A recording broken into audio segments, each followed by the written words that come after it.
I listened to your first book recently, and I liked when you talked about delusion. Yeah. Because I think it's a very important thing for artists, where it's like, I think about it, where it's like, you see the end, and you know where you want to go, and then, but when you're young, you don't necessarily have like the skills yet to do it. So you're like kind of like almost like digging through a tunnel, trying to get to the end of the mountain. And like, you know, take me through a little bit of your journey where you initially had this crazy delusion and then finally realized it. Delusion is such a, I just wrote a line on a new song where it's like, the younger the hunger, the more that your ignorance shines.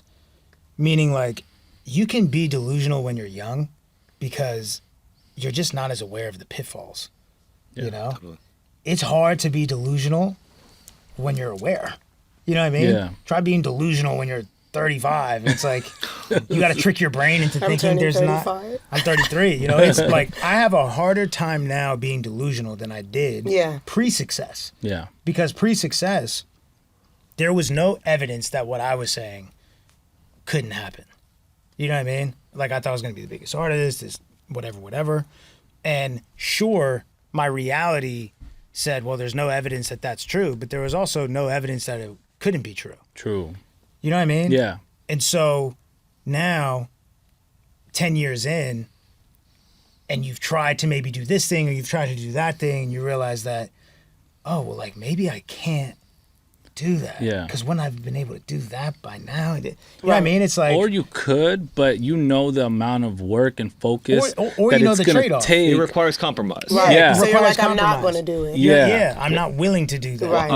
I was thinking a lot, you know, because early in your career, I remember you talking a lot about Grammys, and I just, you know, we watched the Grammys, and it was like, there was a, and not to say you won't eventually win a Grammy, but there's a path that I think every artist has to take where it's like, you have to buy into the system. You do. Yes. Yeah. Absolutely. Especially to get a Grammy. In rap. Like, there's other genres where you can kind of like do the indie kind of weird shit and maybe, you know, get, you like Turnstile won, you know, 2 Grammys, but like they don't do that for rap. Yeah. Like, no indie rapper, like, you know, they're not, like, not to say he was obviously in a major league, but like someone like Ghostface doesn't have Grammy. You know what I mean? There's a lot of like great legends. Yeah. You know, and I was curious. And I think, even with the Grammys, that was one that I was like, I refused to compromise on saying I don't want this or I'm not going after it. And I still want Grammys, but it's also, I'm at a place now where it's not this like, I need one, you know? But again, it's because I think early on, I did the whole game of like, you go and meet with all the different chapters and have the lunch and shake the hands and kiss the babies and perform at the recording academy, touch the ring, schmooze and whatever, and do all this shit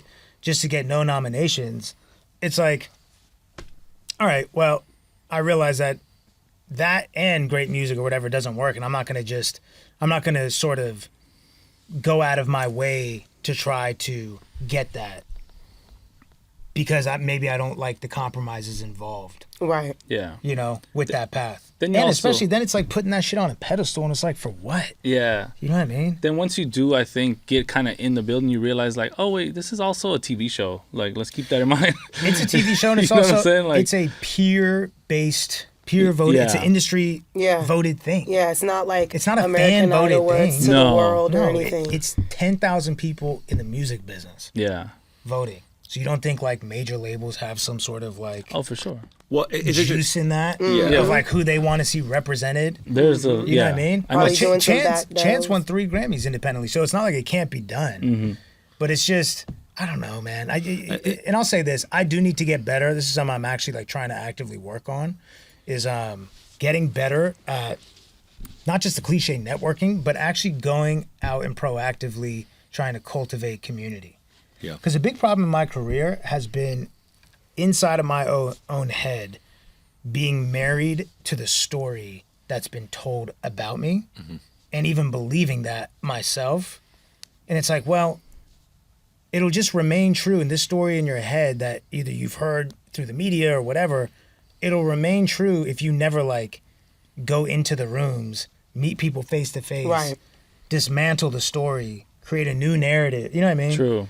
But I don't know, man. I mean, I think when you're like kind of an outsider or when you have a rebellious streak, it's like very difficult to kind of like all of a sudden become the insider because it doesn't feel like necessarily authentic. Yeah. And then they don't believe it either. Right. Especially at this point, it's like, oh, so now you want to come around? Yeah. You know what I mean?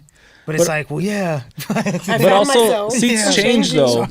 Over time, Sorry. seats change, and maybe the people that at the beginning of your career weren't embracing of you don't even maybe matter as much anymore either. Yeah, you know true. what I'm saying? And now Yeah. there's different people in these like positions that it's like, bro, I've been fucked with your shit. You know, we just never met. Like, you know, and it's like, and that's what I'm talking about. That's that story that I tell Yeah. myself is, nah, it's just because people don't fuck with me. yeah. People think this, that, or the That's other the about inner me. saboteur. Yeah, but it's Yeah. like, that's because, well, you're never getting out and meeting the fucking people. You Yeah. know what I mean? Because whenever I meet people, it's always like, bro. Yeah. Well, okay, to be fair, Yeah, this is please. not specific about Yeah. anyone in the industry because there's a lot of people that like in the There you industry. go. They are the biggest bunch of liars you'll ever Oh, fucking yeah, meet. yeah. Oh, that- Hollywood that's and a the music thing, too. industry, a bunch of True. bullshitters. Of course. I It's go like, bro, back- let's get lunch. Oh, I'm your biggest fan. Oh my god. Yeah. I'm like, and then they'll just say, like, I was at Grammy parties and this motherfucker. You know, Yeah. people just make up shit and they Yeah, just lie to you. And I'm I'ma like, do bro, your interview. you are not Take my subscribed to number. my Patreon. Yeah, I know you are I not. don't see you on the. Yeah, like I would know. Yeah. I've written letters to everybody that does. Yeah, exactly. You know, like. Yeah, there's definitely some of that too, where it's like, again, it just feels like kind of shoveling shit against the tide. You know what Yeah. I mean? Like, what's the point of this?